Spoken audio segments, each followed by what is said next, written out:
This is You've Already Been Hacked, recorded on 30 January 2021.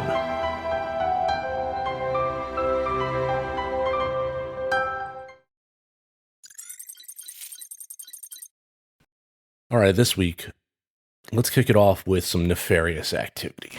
North Korean threat actors have been targeting cybersecurity researchers on the internet. Google's threat analysis group revealed this past week those messages to researchers were not from bug hunting hobbyists at all. They were the work of hackers sent by the North Korean government as part of a sweeping campaign of social engineering designed to compromise high-profile cybersecurity professionals and steal their research.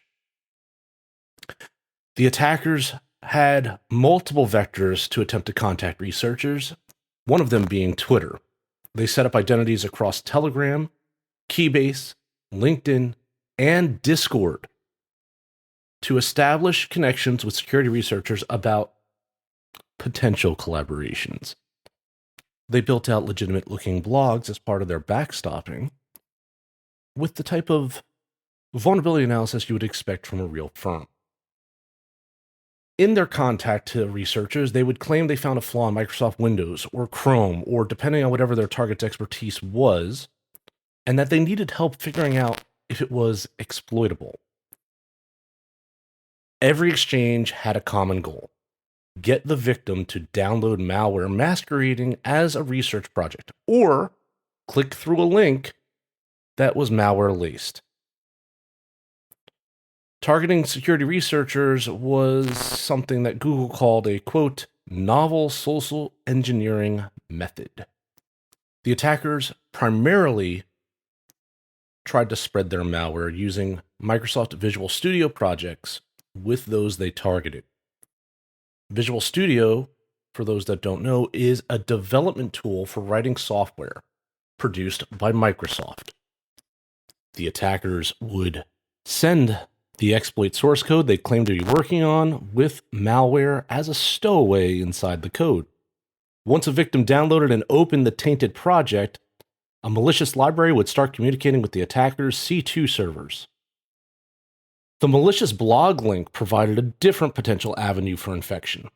With one click, targets unknowingly triggered an exploit that gave attackers remote access to their devices. The victims that were exploited reported they were running current versions of Windows 10 and Chrome, which indicates that the hackers may have used unknown zero-day exploits to gain access. After Google published its blog post, numerous researchers realized that they had been targeted by this campaign and shared examples of their interactions with the attackers. Some researchers even admitted that they had clicked on the bad link or downloaded the project, although most stated that they had taken precautions like poking around using a virtual machine or simulated computer system or something of the like, which is a generally well-accepted practice for security researchers to evaluate sketchy links from people they don't know. What is unclear at this moment is how many potential researchers were successfully hacked. Now, while this was a targeted campaign, it had relatively broad appeal. As part of the backstopping, to make their blogs look legitimate, attackers seemingly spun up YouTube videos that purported to have a walkthrough of how the exploit worked, and, at least in one case, one of the attackers' blogs got a decent number of upvotes on a popular subreddit. One more thing that helped the backstopping of this campaign is the attackers had a solid grasp of the English language and made the contact that they had with security researchers seem very, very legitimate, and they targeted these people during their normal working hours, which means they had done some research beforehand to ensure what they were doing would have high probability of success. Again, while this is a brazen and potentially novel approach to targeting individuals, it technically wasn't exceptional. It was surprising to see hackers risk exposing a Chrome zero-day vulnerability against security researchers. The approach and its novelness shows how it relied on generally accepted practices. It preyed on the dynamics within the security research community, the key one being collaboration. Collaboration is an important tool in security research and defense.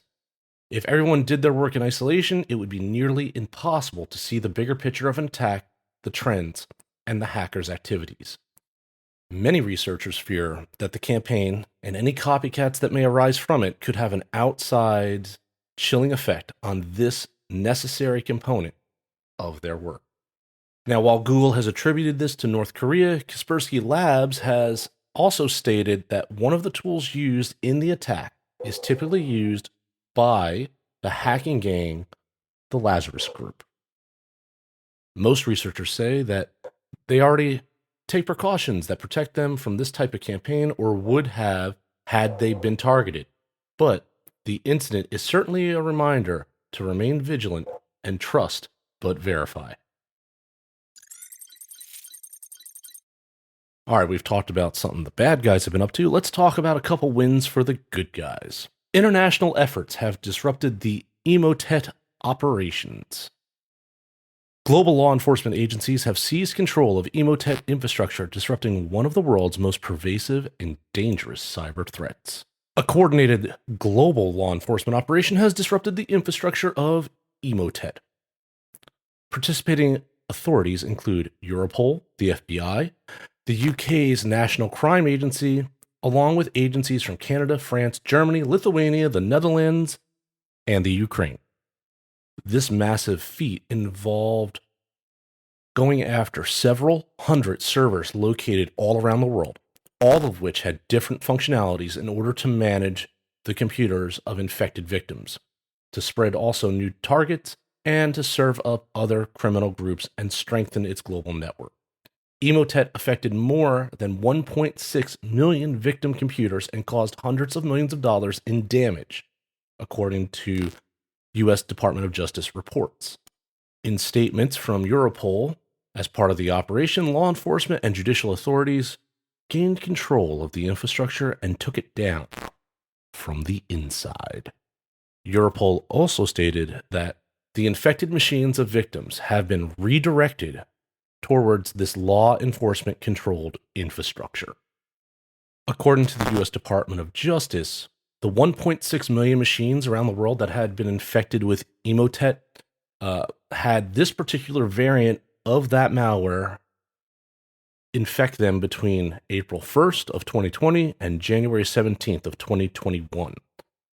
More than 45,000 of these infected devices appear to be located inside of the United States.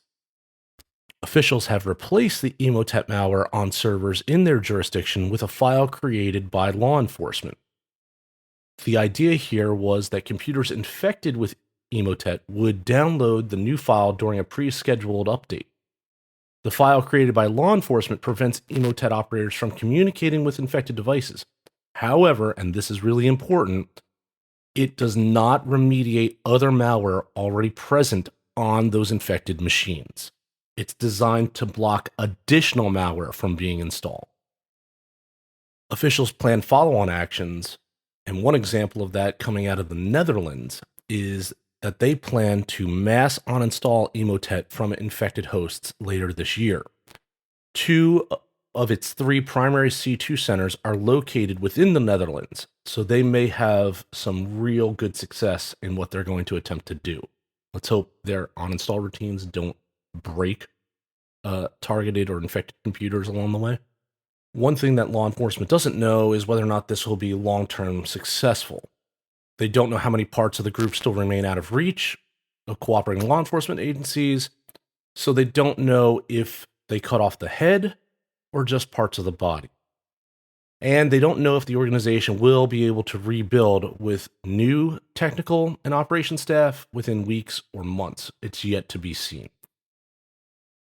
One thing, though, is criminals could recruit from the outside, And it's more likely that they will and bring in new staff and rebuild their efforts that way, if they're able to do so. And of course, law enforcement is stating to everyone, still be vigilant, take a breath, but this may not be the end. So if you're getting information in your email or through other methods of communication that are too good to be true, it probably is. We're not done with the good news yet, though.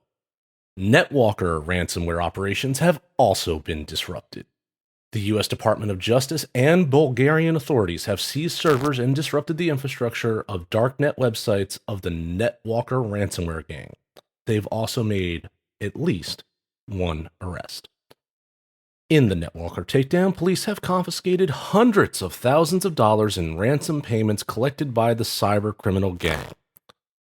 For those that don't know, NetWalker is a ransomware as a service criminal operation and has been active since 2019.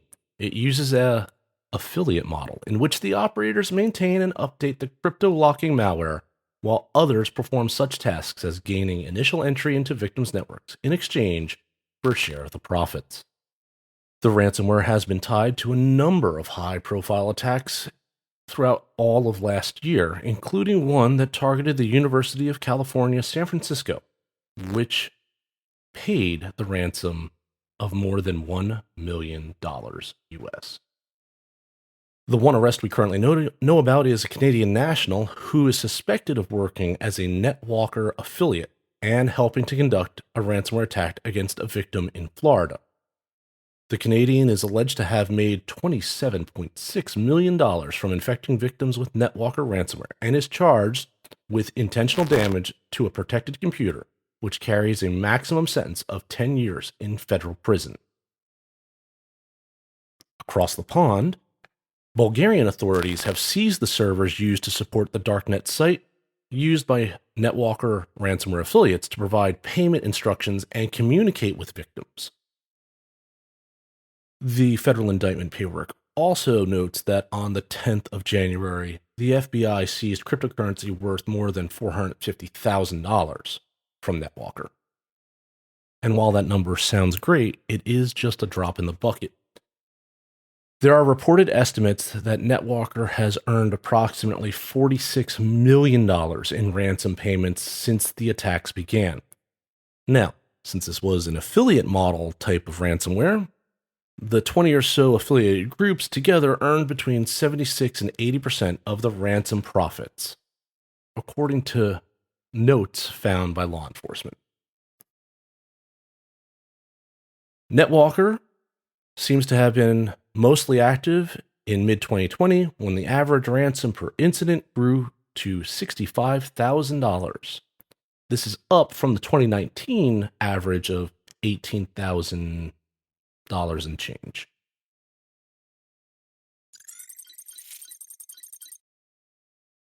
You didn't think I forgot about Solarwinds, did you?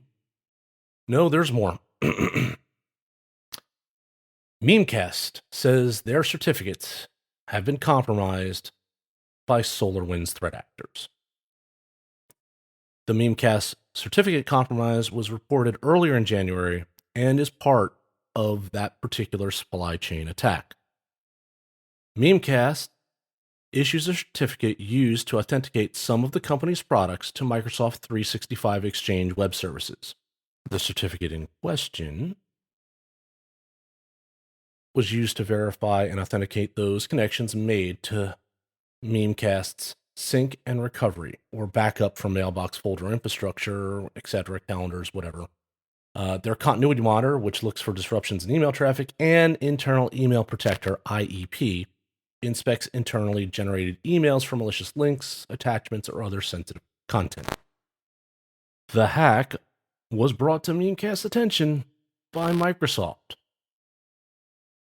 Now, Mimecast has also issued a new certificate and is urging users to reestablish their connections with the fresh authentication. It said in the update that, quote, the vast majority of these customers have already taken this action, unquote. So how many customers are we potentially talking about? Well, the company stated that it's about 10%. For them, that equates to about 3,600 potentially compromised customers. Let's move on to something that's a little bit more for the individual. ADT has had, we'll call it, some issues with their home security cameras of late. An insider threat at ADT has admitted he reportedly broke into cameras he installed and viewed customers engaging in intimate activity without their knowledge. The individual stated that over a 5-year period, he had accessed cameras of roughly 200 customer accounts on more than 9,000 occasions, all without the permission or knowledge of the customers. He stated he took note of homes with women he found attractive and then viewed their cameras for his own gratification. He said he watched the women as they undressed or were in intimate acts. The individual made the admissions Thursday in U.S. District Court in northern Texas, where he pleaded guilty to 1 count of computer fraud and 1 count of invasive visual recording. He faces a maximum of 5 years in prison. The accused told prosecutors that he routinely added his email address to the list of users authorized to access customers' ADT Pulse accounts, which allows customers to remotely connect to their home security system so they can turn on or off their lights, arm or disarm alarms, and view feeds from security cameras. In some cases, he told customers that he had to add himself temporarily so he could test the system. Other times, he added himself without their knowledge. The accused gained access to over 220 customer accounts in the Dallas, Texas area. The moral of this is, insider threats are out there, and even those that are supposed to be helping us secure ourselves could be the problem. And if it's connected to the internet, somebody else can have access to it. This is not, though, the end of troubles with ADT's security cameras. Researchers have publicly disclosed security flaws found in ADT-owned LifeShield security cameras, which, if exploited, could have allowed a local attacker to eavesdrop on victims' conversations or tap the live video feed. So you don't need an insider threat for this to be a problem.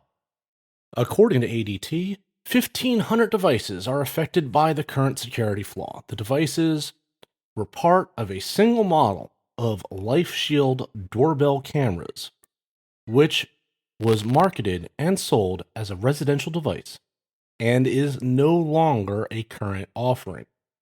According to ADT, its current line of DIY hardware under the Blue by ADT brand is completely new hardware and not affected by the flaw. In order to exploit the flaw, an attacker would only need to be connected to the same network as the wireless camera.